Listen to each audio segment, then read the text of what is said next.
Se curarem minhas pernas, eu adoto vocês, disse o milionário aos 3 meninos de rua. 5 minutos depois, o milionário caiu em lágrimas ao sentir suas pernas formigarem. Antes de começar, deixe o like, se inscreva no canal e comente de onde você está assistindo. Lucas acordou com o barulho dos caminhões de lixo passando pela avenida. O sol já estava alto, mas ele já estava de pé. Ao verificar Miguel e Pedro, ainda dormiam no papelão que usavam como cama. Os dois respiravam tranquilos, encolhidos um ao lado do outro para se protegerem do frio da madrugada. Lucas tinha 15 anos, mas sua postura era de alguém muito mais velho. Seus olhos castanhos carregavam uma seriedade que não combinava com a idade, resultado de anos vivendo nas ruas desde que perderam os pais em um incêndio. Ele se lembrava daquela noite como se fosse ontem. Tinha 8 anos, quando acordou com o cheiro de fumaça invadindo o quarto. Seu pai gritou para que corresse. Sua mãe o empurrou pela janela. Lucas caiu no quintal do vizinho e, quando olhou para trás, as chamas consumiam tudo. Nunca mais viu seus pais. Os vizinhos chamaram os bombeiros. A assistência social veio buscá-lo, mas Lucas fugiu do abrigo na primeira oportunidade. Não suportava as regras, os outros meninos violentos e a comida que faltava.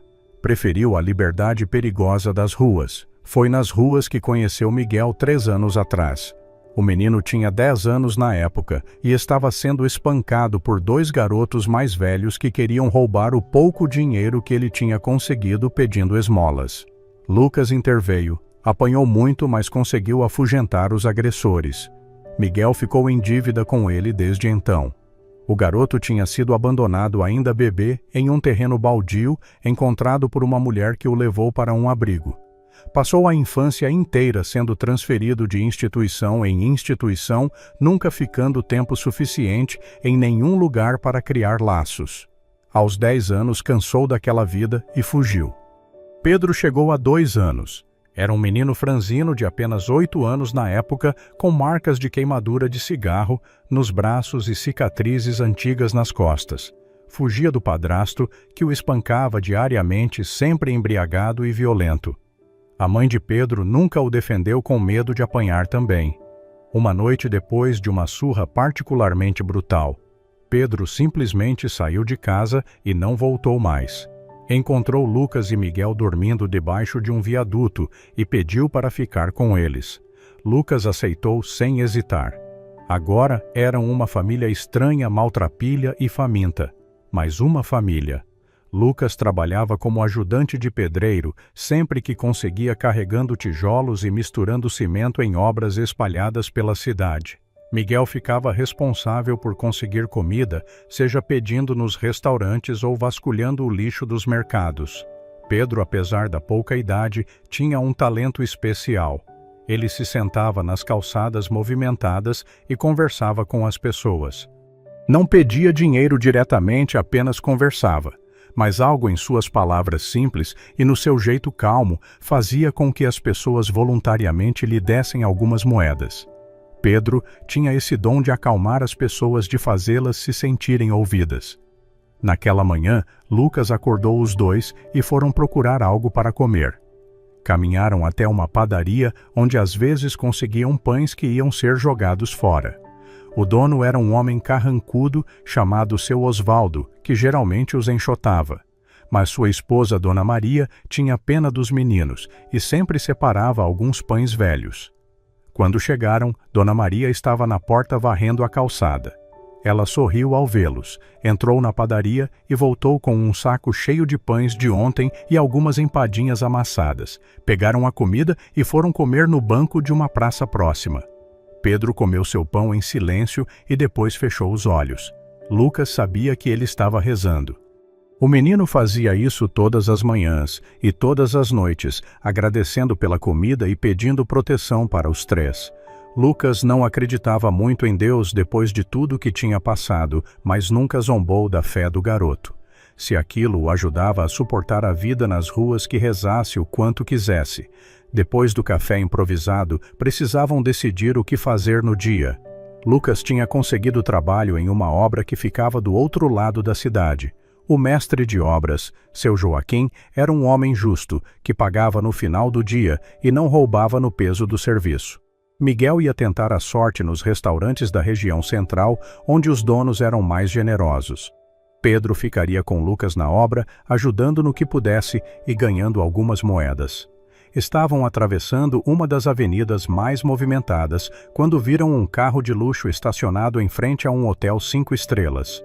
Era um hotel enorme com porteiro de terno e tapete vermelho na entrada. Do carro desceu um homem alto de terno caríssimo e relógio que brilhava ao sol. Ele tinha por volta de 40 anos, cabelos grisalhos penteados para trás e uma expressão de superioridade no rosto. Alexandre Monteiro era conhecido na cidade. Seus outdoors estavam espalhados por toda parte anunciando os empreendimentos imobiliários de sua construtora.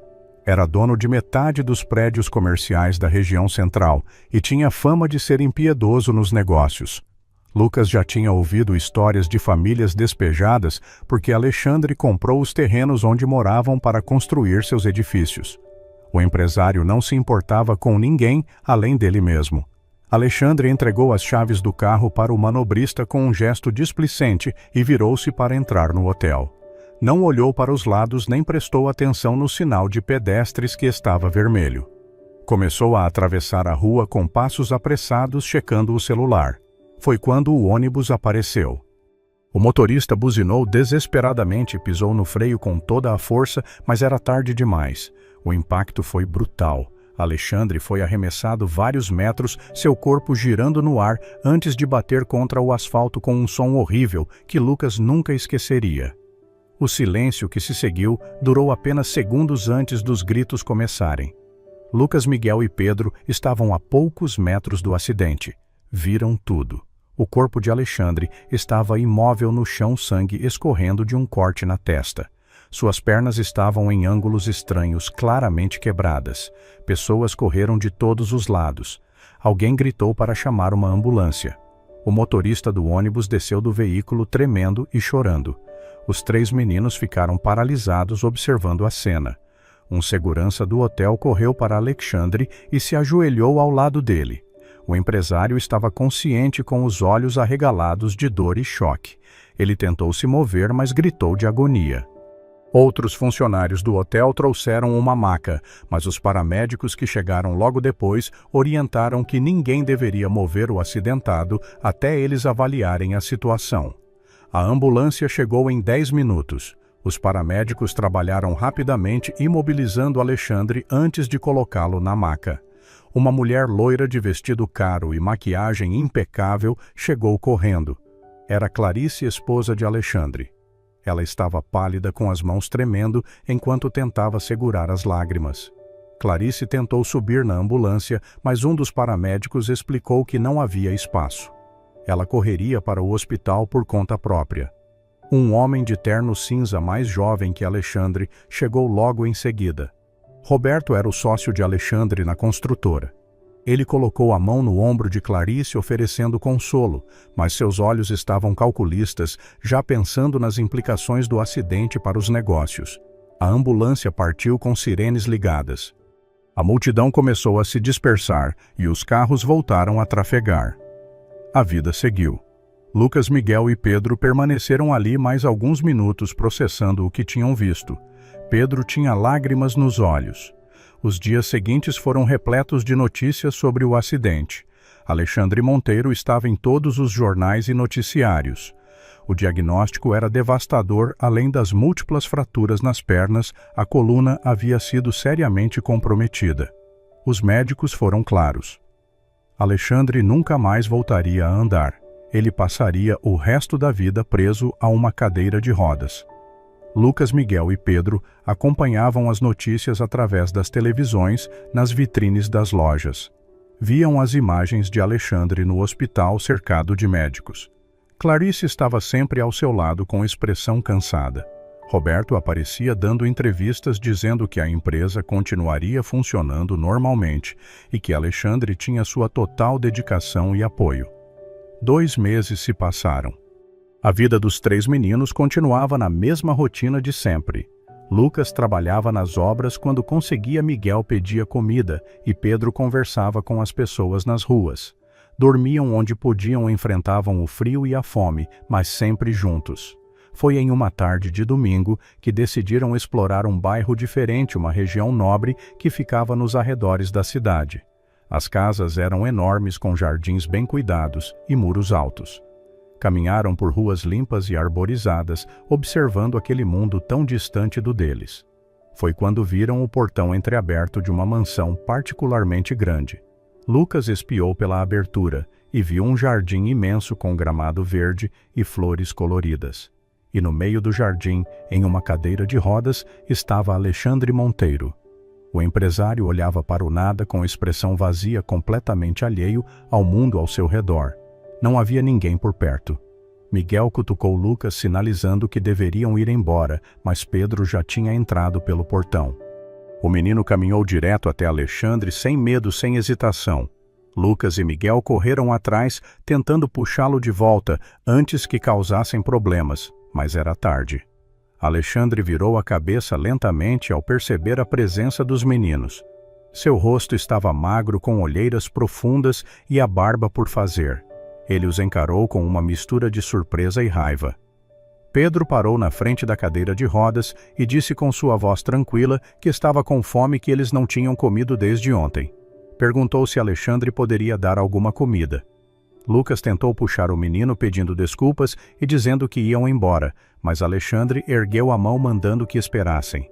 O empresário os estudou por longos segundos. 3 meninos sujos, maltrapilhos, obviamente vivendo nas ruas. Em outra época, Alexandre teria chamado a segurança e os mandado embora. Mas algo aconteceu naquele momento. Talvez fosse o olhar determinado de Lucas, ou a calma de Pedro, ou a sinceridade nos olhos de Miguel. Alexandre sentiu uma pontada de algo que não sentia há muito tempo: curiosidade. Ele perguntou os nomes deles. Lucas respondeu, apresentando Miguel e Pedro. Alexandre assentiu e então fez uma pergunta estranha. Perguntou se eles sabiam quem ele era. Lucas disse que sim, que tinham visto o acidente. Alexandre deu um sorriso amargo e perguntou se eles achavam que ele voltaria a andar algum dia. Miguel, sempre o mais honesto, respondeu que não sabia, que não entendia de medicina. Pedro, com sua fé inabalável, disse que Deus podia fazer qualquer coisa. Alexandre riu, mas era uma risada sem alegria. Disse que Deus havia se esquecido dele há muito tempo. Foi então que Alexandre fez a proposta. Disse que se os 3 meninos conseguissem fazer com que ele voltasse a andar, ele os adotaria. Dariam uma casa, comida, educação, tudo o que precisassem. Nunca mais passariam fome ou frio. Mas se falhassem, deveriam ir embora e nunca mais voltar. Lucas percebeu que era uma proposta cruel, feita por alguém amargo que queria zombar deles. Alexandre não acreditava que pudesse ser curado, estava apenas brincando com a esperança de 3 crianças famintas. Mas antes que Lucas pudesse recusar, Pedro aceitou o desafio. O menino estendeu a mão e disse que fariam Alexandre voltar a andar. Alexandre apertou a mão de Pedro com um sorriso cínico e então gritou por seus seguranças. 2 homens grandes apareceram correndo. Alexandre disse que os meninos iriam trabalhar para ele fazendo serviços no jardim e na casa, e deveriam vir todos os dias. Os seguranças, um chamado Marcos e outro chamado Gilberto, olharam para Alexandre como se ele tivesse enlouquecido, mas não questionaram. Naquela noite, enquanto dormiam debaixo de um viaduto, Lucas questionou Pedro sobre por que tinha aceitado aquela proposta impossível. Pedro respondeu simplesmente que Deus havia colocado Alexandre no caminho deles por uma razão. Miguel concordou, dizendo que sentia que deveriam tentar. Lucas suspirou, mas no fundo sabia que pelo menos teriam comida garantida enquanto durassem ali. No dia seguinte, os 3 voltaram à mansão. Marcos os recebeu no portão e os levou até uma área de serviço nos fundos da casa. Entregou ferramentas de jardinagem e disse que deveriam cortar a grama, arrancar as ervas daninhas e limpar as folhas secas. Trabalhariam em troca de comida, mas nada de entrar na casa ou perturbar o patrão. Os meninos trabalharam durante toda a manhã. Lucas, acostumado com o trabalho pesado, liderava os esforços. Miguel tinha jeito para organizar as ferramentas e separar o que era útil do que era lixo. Pedro, apesar da pouca força, se esforçava ao máximo, sempre com um sorriso no rosto. No meio da manhã, uma mulher apareceu. Era Clarice, a esposa de Alexandre. Ela os observou da varanda por alguns minutos antes de descer até o jardim. Clarice era bonita, mas havia tristeza em seus olhos. Ela perguntou quem eles eram e o que estavam fazendo ali. Lucas explicou sobre o acordo com Alexandre. Clarice franziu a testa, claramente desaprovando a ideia. Disse que o marido estava passando por um momento difícil, que não estava bem da cabeça. Não queria que os meninos se iludissem com falsas esperanças. Lucas garantiu que estavam apenas ali para trabalhar e comer nada mais. Clarice os estudou por mais alguns segundos e então voltou para dentro da casa sem dizer mais nada. Na hora do almoço, uma empregada chamada Joana trouxe pratos com comida farta, arroz, feijão, bife, salada e suco. Os três devoraram tudo em minutos. Joana era uma mulher de meia idade com rosto bondoso e mãos calejadas de anos de trabalho. Ela sentou com eles e conversou um pouco. Disse que trabalhava na casa há 10 anos e que Alexandre e Clarice sempre foram patrões difíceis, mas pagavam bem. Joana contou que antes do acidente, Alexandre mal pisava em casa, vivia trabalhando, fazendo negócios e viajando. Clarice era deixada sozinha na mansão enorme, sem filhos, sem amigos, apenas esperando o marido que nunca chegava. O casamento era frio, sem amor, apenas uma fachada para manter as aparências sociais.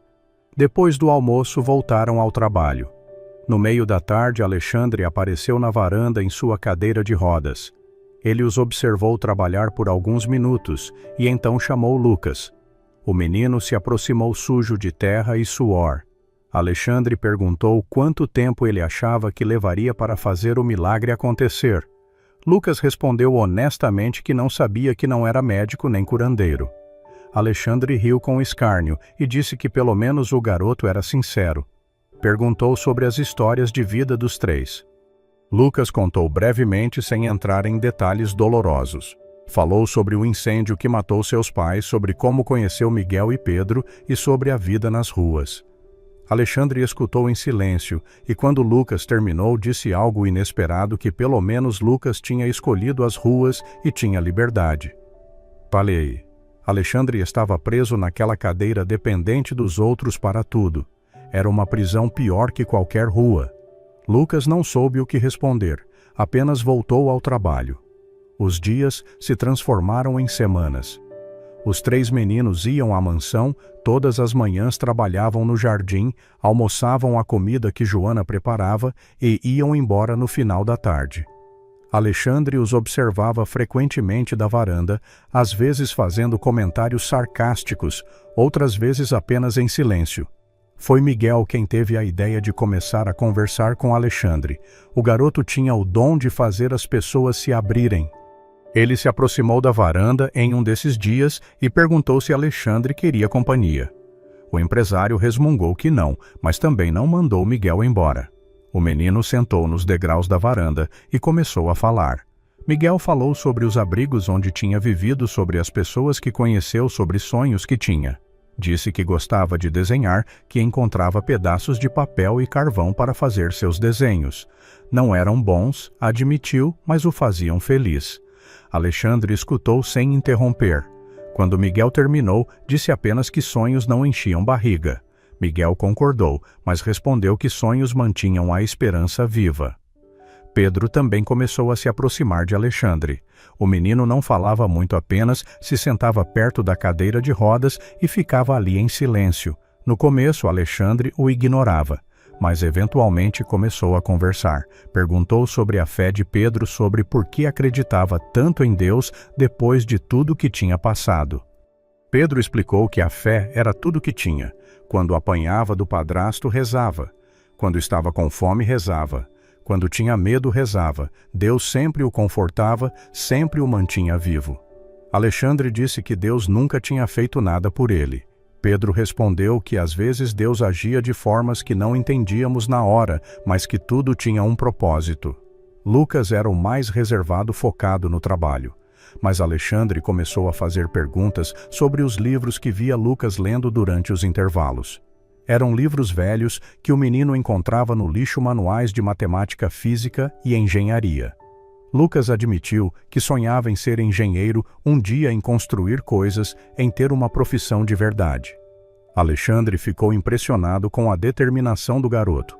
Perguntou se Lucas realmente acreditava que poderia estudar morando nas ruas, sem escola, sem recursos. Lucas respondeu que não sabia se conseguiria, mas que não custava tentar. Alexandre então fez algo surpreendente. Mandou Marcos buscar alguns livros de sua biblioteca pessoal e entregou a Lucas.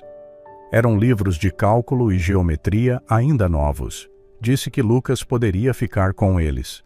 Clarice observava tudo de longe. Ela via o marido conversando com os meninos, via como ele parecia menos amargo quando eles estavam por perto. Uma tarde ela desceu ao jardim e se juntou às conversas. Sentou ao lado de Miguel e pediu para ver seus desenhos. O menino ficou envergonhado, mas mostrou. Eram esboços simples de ruas, pessoas e o céu. Clarice ficou surpresa com o talento bruto do garoto. Ela perguntou se Miguel gostaria de materiais melhores. O menino respondeu que não tinha dinheiro. Clarice disse que isso não era problema. No dia seguinte, trouxe um estojo completo com lápis de cor, canetinhas e um caderno de desenho. Miguel ficou sem palavras. Abraçou o caderno contra o peito como se fosse o tesouro mais precioso do mundo. Aquele gesto simples mexeu com Alexandre. Ele viu a alegria genuína no rosto do menino, algo que não via há anos em sua própria casa. Percebeu que Clarice também estava mudando, se tornando mais leve e mais viva. A presença dos três garotos estava transformando não apenas ele, mas toda a dinâmica daquela mansão fria. Roberto, o sócio de Alexandre, começou a visitar a mansão com mais frequência.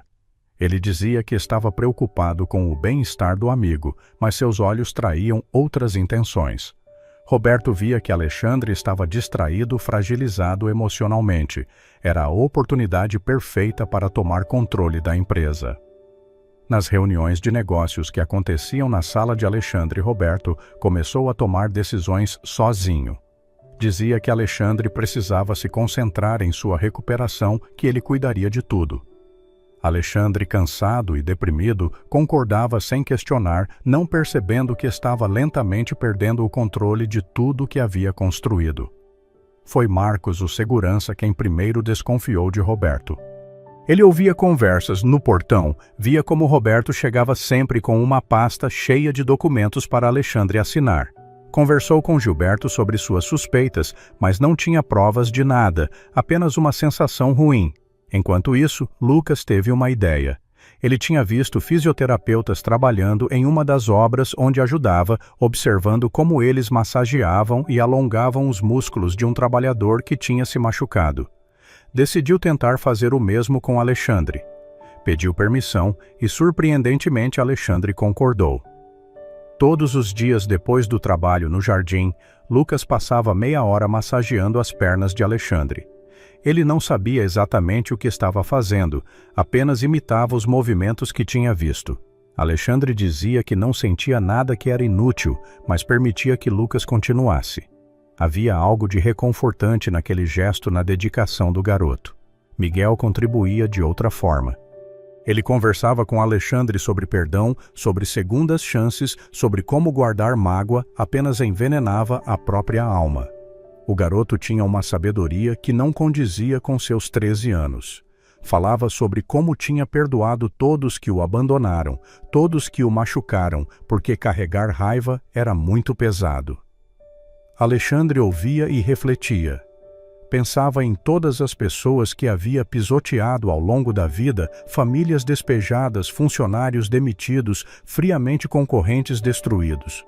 Nunca tinha sentido remorso antes, mas agora, preso naquela cadeira, começava a questionar suas escolhas. O que tinha sobrado de toda aquela crueldade? Riqueza sem sentido, um casamento vazio, nenhum amigo verdadeiro. Pedro continuava com suas preces silenciosas. Ele rezava por Alexandre todas as noites, pedindo para que Deus tocasse o coração daquele homem amargo, para que o curasse não apenas fisicamente, mas espiritualmente. Alexandre zombava quando via o menino rezando, mas no fundo uma parte dele desejava ter aquela fé inabalável. 2 meses se passaram desde que os meninos começaram a frequentar a mansão. A rotina estava estabelecida e todos se acostumaram com a presença dos garotos. Joana os tratava como se fossem seus próprios filhos, sempre colocando um pouco mais de comida nos pratos. Marcos e Gilberto pararam de vê-los como intrusos e passaram a respeitá-los pelo trabalho duro que faziam. Foi quando Roberto decidiu agir. Ele sabia que Alexandre estava se apegando aos meninos de rua e que Clarice também estava envolvida emocionalmente. Isso era perigoso para seus planos. Precisava desacreditá-los, fazer com que Alexandre os mandasse embora. Elaborou um plano simples, mas eficaz. Roberto esperou uma tarde em que estava sozinho na casa com Alexandre discutindo papéis da empresa. Os meninos estavam trabalhando no jardim. Ele pediu licença para ir ao banheiro, mas em vez disso foi até onde as roupas dos garotos estavam guardadas. Lucas sempre deixava seu casaco velho pendurado em um cabide da área de serviço. Roberto abriu a bolsa que trazia e tirou um relógio de ouro caríssimo. Colocou-o no bolso interno do casaco de Lucas e voltou como se nada tivesse acontecido. No final do dia, quando os meninos estavam se preparando para ir embora, Roberto encenou sua descoberta. Disse que havia perdido um relógio muito valioso, uma herança de seu pai. Começou a procurar freneticamente, fazendo com que Alexandre mandasse todos procurarem. Foi Clarice quem encontrou o relógio no casaco de Lucas. O silêncio que se seguiu foi pesado. Lucas ficou pálido, olhando para o relógio como se fosse uma cobra venenosa. Jurou que não tinha roubado, que nunca tinha visto aquele relógio antes. Roberto fez uma cena de indignação, dizendo que confiava nos meninos e que estava decepcionado. Sugeriu que chamassem a polícia. Alexandre olhou para Lucas com uma expressão que o menino não conseguiu decifrar. Perguntou diretamente se ele tinha roubado o relógio.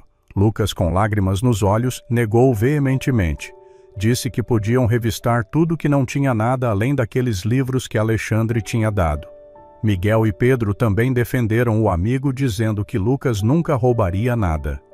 Clarice estava dividida. Queria acreditar nos meninos, mas a evidência estava ali no bolso do casaco de Lucas.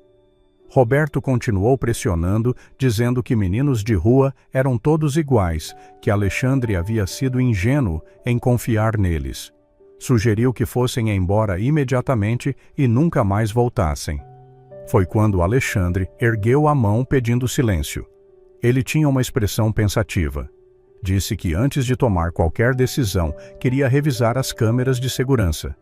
Roberto empalideceu ligeiramente, mas se recuperou rápido, dizendo que era uma excelente ideia, que as câmeras provariam o roubo. Alexandre mandou Marcos buscar as gravações do dia inteiro. Foram todos para a sala onde havia um computador conectado ao sistema de segurança. Marcos colocou as imagens desde o início da manhã. Viram os meninos chegando, trabalhando no jardim, almoçando. Aceleraram o vídeo até o momento em que Roberto disse ter perdido o relógio. Foi então que viram. A câmera da área de serviço mostrava claramente Roberto se aproximando do casaco de Lucas, olhando ao redor para ver se alguém estava observando, tirando o relógio de sua própria bolsa e colocando-o no bolso do casaco. A evidência era incontestável. O silêncio na sala era ensurdecedor. Roberto tentou balbuciar uma explicação, mas não havia o que dizer.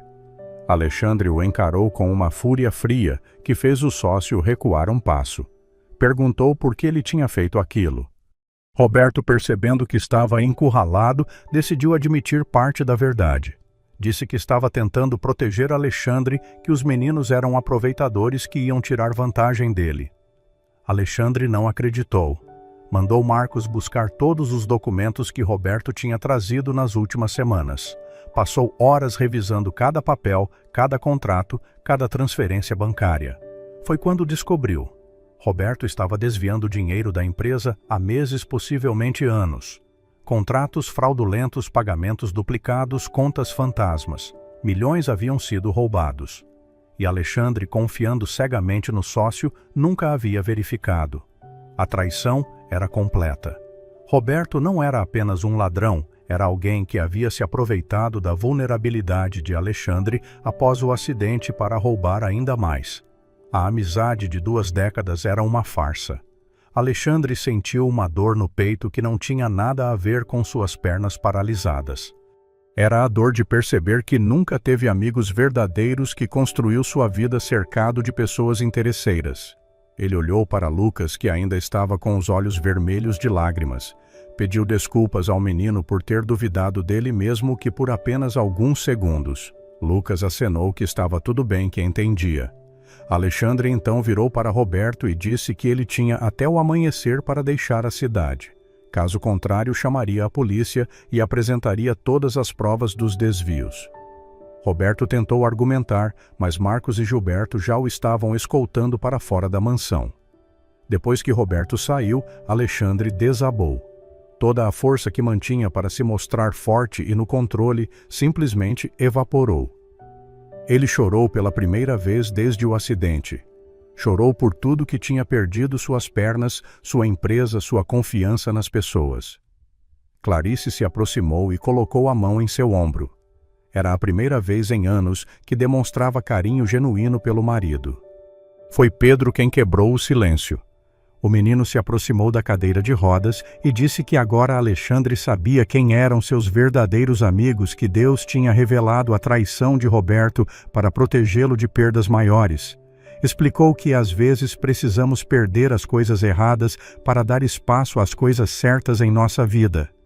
Alexandre olhou para o menino e pela primeira vez não zombou de sua fé, apenas a sentiu cansado demais para argumentar. Os 3 garotos ficaram com ele naquela noite, simplesmente estando presentes, oferecendo o conforto silencioso de sua companhia. Joana preparou chocolate quente para todos e ficaram na sala até tarde conversando sobre coisas simples e leves. Naquela noite, Alexandre percebeu algo fundamental. Os 3 meninos não queriam nada dele além de comida e um lugar para trabalhar. Não pediam dinheiro, não pediam favores, não tentavam manipulá-lo. Eram simplesmente autênticos, algo raro em seu mundo de negócios. E, ironicamente, eram meninos de rua, pessoas que ele teria desprezado meses atrás, que estavam mostrando mais lealdade que seu sócio de 2 décadas. Os dias seguintes foram difíceis. Alexandre precisou reorganizar toda a estrutura da empresa, desfazer os danos causados por Roberto e recuperar o dinheiro desviado. Foi um trabalho exaustivo que o deixava esgotado. Foram os meninos que o mantiveram são. Chegavam toda manhã com suas histórias simples, seu trabalho honesto, sua presença reconfortante. Lucas continuava com as massagens diárias nas pernas de Alexandre.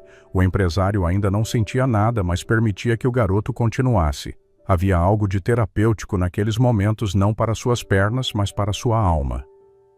Miguel continuava conversando sempre com sua sabedoria simples sobre perdão e recomeços. Pedro continuava rezando sua fé inabalável, sendo um farol em meio à escuridão que Alexandre sentia. Clarice também mudou. Ela se via conversando mais com os meninos, interessando-se por suas histórias e seus sonhos. Comprou mais materiais de desenho para Miguel, livros novos para Lucas e um terço novo para Pedro.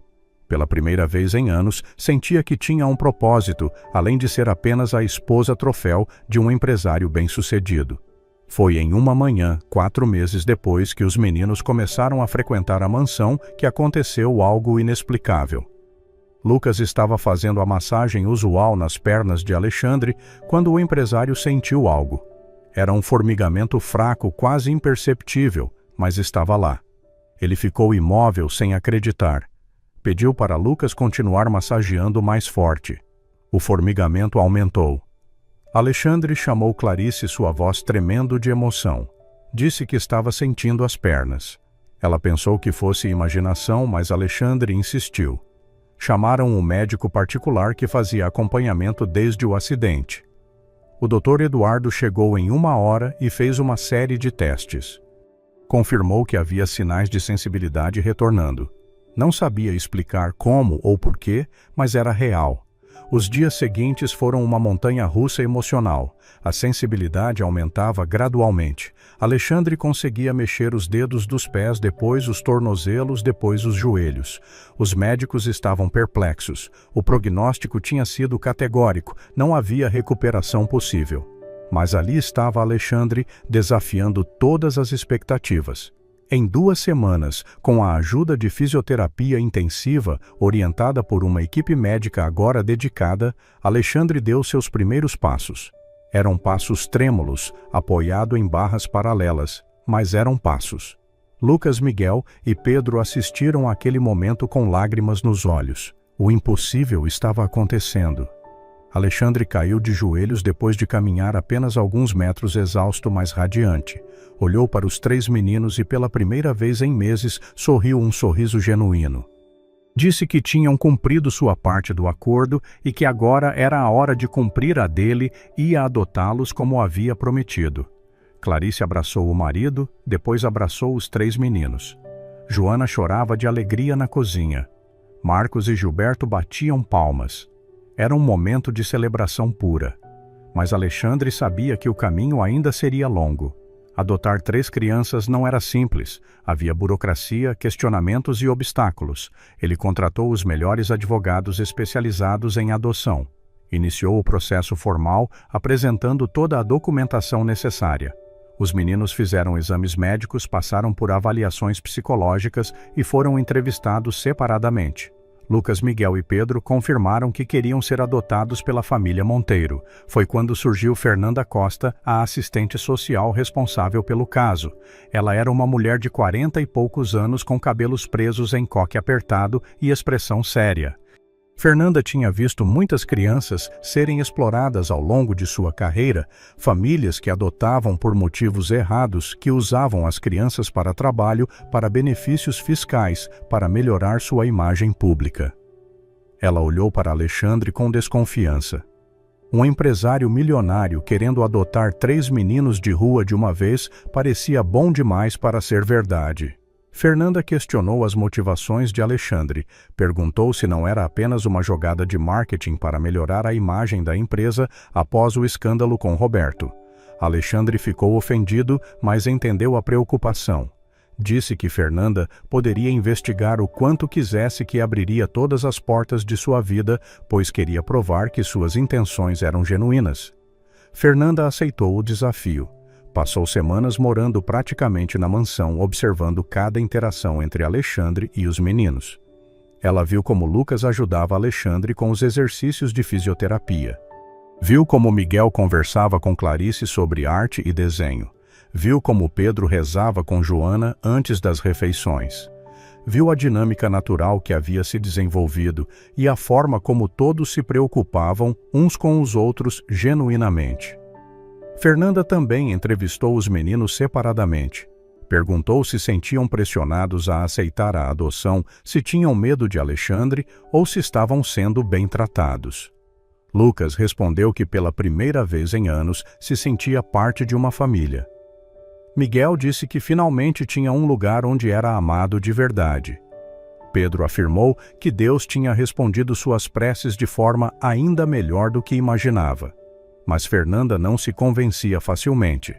Ela tinha visto crianças serem manipuladas a dizer exatamente o que os adultos queriam ouvir. Decidiu fazer mais uma verificação. Pediu para passar um dia inteiro com os meninos longe da mansão para conversar sem a presença de Alexandre ou Clarice. Levou os 3 para comer em uma lanchonete simples. Sentou com eles e conversou sobre suas vidas nas ruas, sobre o que realmente queriam para o futuro. Lucas falou sobre seu sonho de ser engenheiro, sobre como Alexandre estava lhe dando a chance de estudar de verdade. Miguel mostrou seus desenhos recentes, explicando como Clarice o incentivava. Pedro simplesmente disse que estava feliz que finalmente tinha uma família. Fernanda perguntou se não sentiam falta da liberdade das ruas. Lucas riu e disse que liberdade para passar fome e frio não era liberdade de verdade. Miguel completou dizendo que tinham trocado uma prisão de necessidades por uma vida de possibilidades. Pedro apenas sorriu e disse que estava onde Deus queria que estivesse.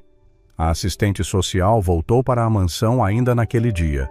Conversou longamente com Alexandre e Clarice. Questionou sobre seus planos para o futuro dos meninos, sobre educação e sobre a estrutura familiar. Alexandre respondeu que Lucas seria matriculado em uma das melhores escolas particulares da cidade, com tutores para ajudá-lo a alcançar o nível dos outros alunos. Miguel teria aulas de arte com professores especializados. Pedro continuaria em escola regular, mas com todo o apoio necessário. Clarice falou sobre como sua vida tinha mudado desde que os meninos chegaram.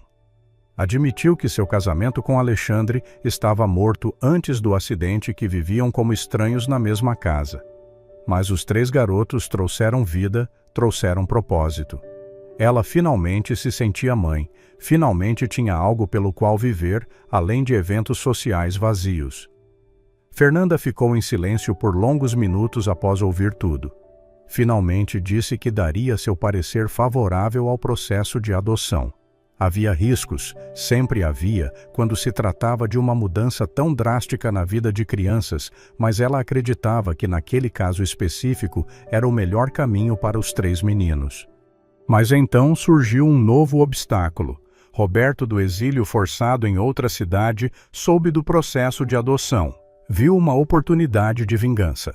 Entrou com um processo judicial alegando que Alexandre estava sendo manipulado pelos meninos, que eles eram golpistas experientes que haviam se aproveitado da vulnerabilidade do empresário. Roberto contratou advogados caros e apresentou testemunhas falsas. Um homem se apresentou dizendo ser dono de um mercado que havia sido roubado por Lucas. Uma mulher afirmou que Miguel tinha tentado aplicar um golpe nela, fingindo estar doente para conseguir dinheiro. Outro homem disse que Pedro era parte de uma quadrilha que usava crianças para cometer crimes. As acusações eram todas mentiras, mas foram apresentadas de forma convincente. A mídia pegou a história e explodiu. Jornais publicaram manchetes sensacionalistas sobre um empresário milionário sendo enganado por menores infratores. Programas de televisão debatiam o caso.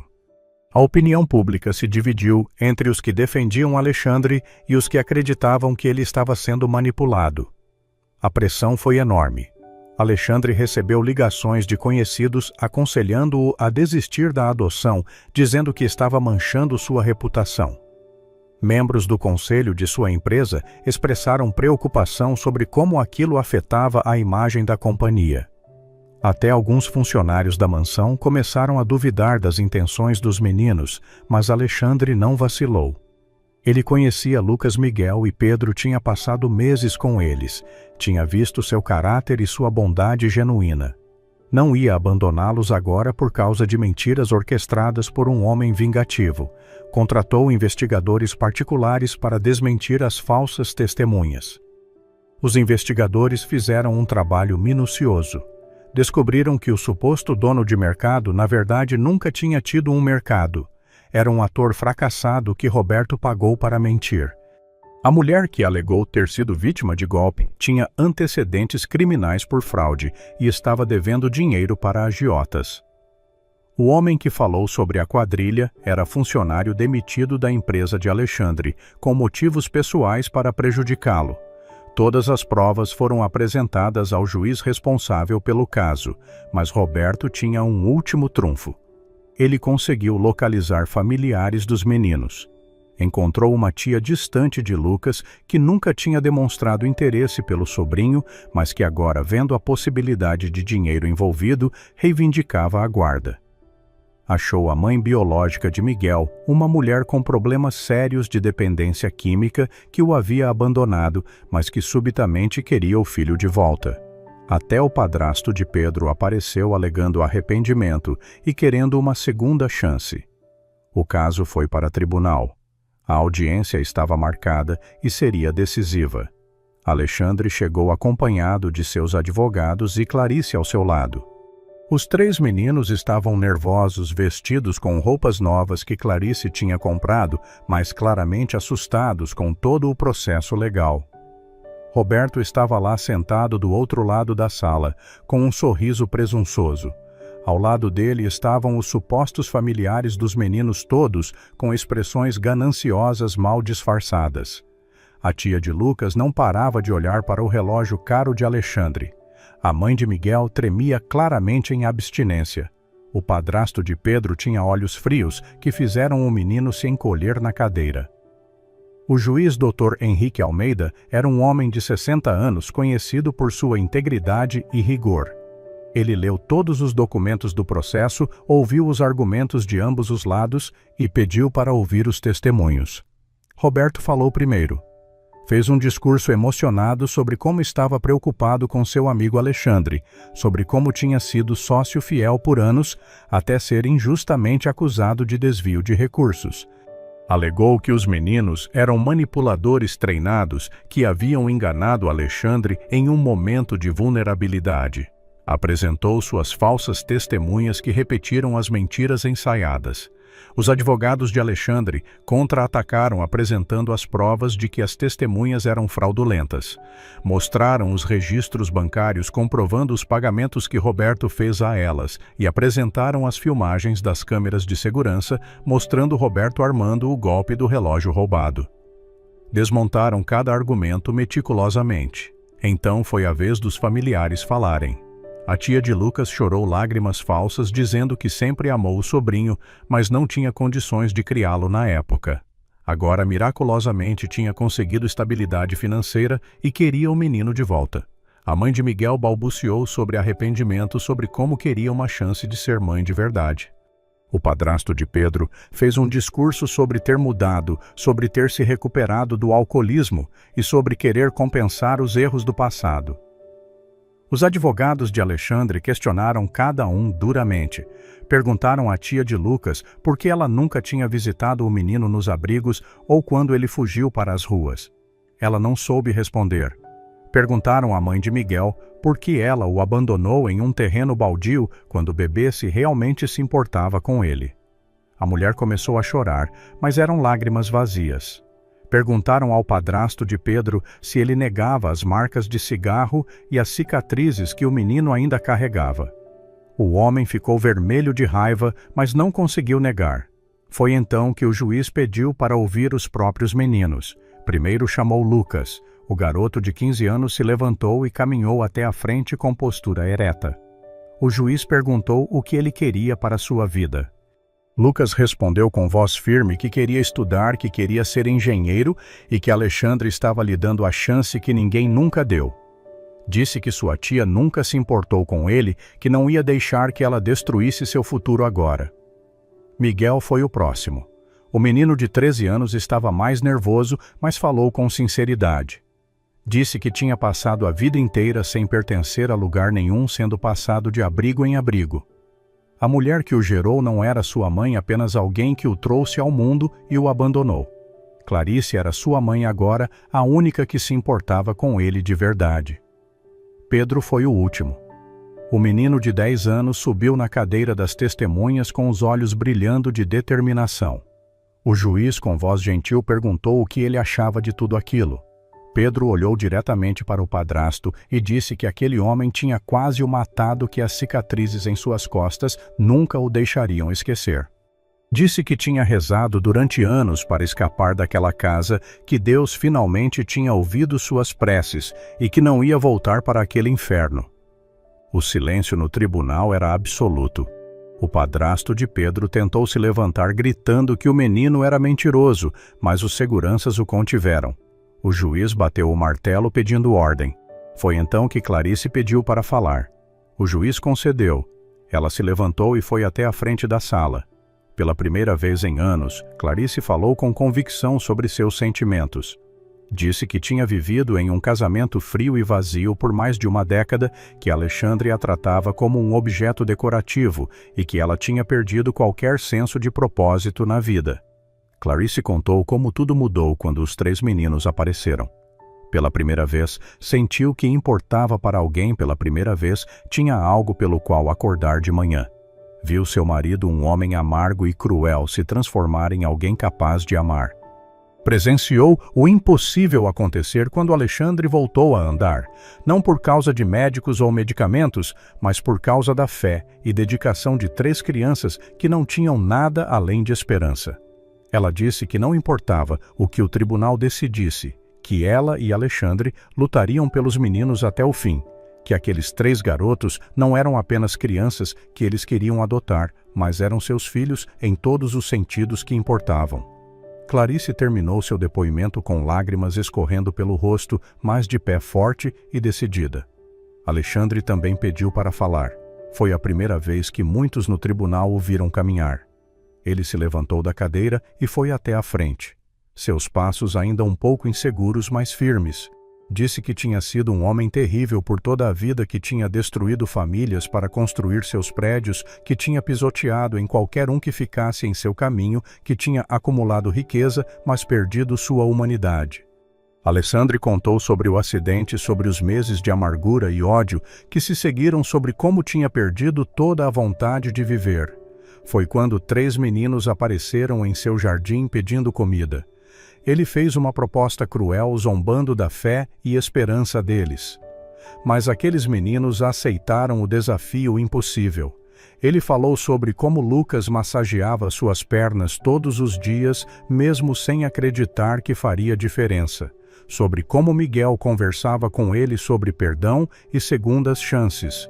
Sobre como Pedro rezava por ele todas as noites. 3 crianças que não tinham nada, dando tudo o que podiam para ajudar um homem que nunca fez nada por elas. Alexandre admitiu que quando descobriu a traição de Roberto, quase desistiu de tudo novamente, mas foram os meninos que o seguraram, que o impediram de cair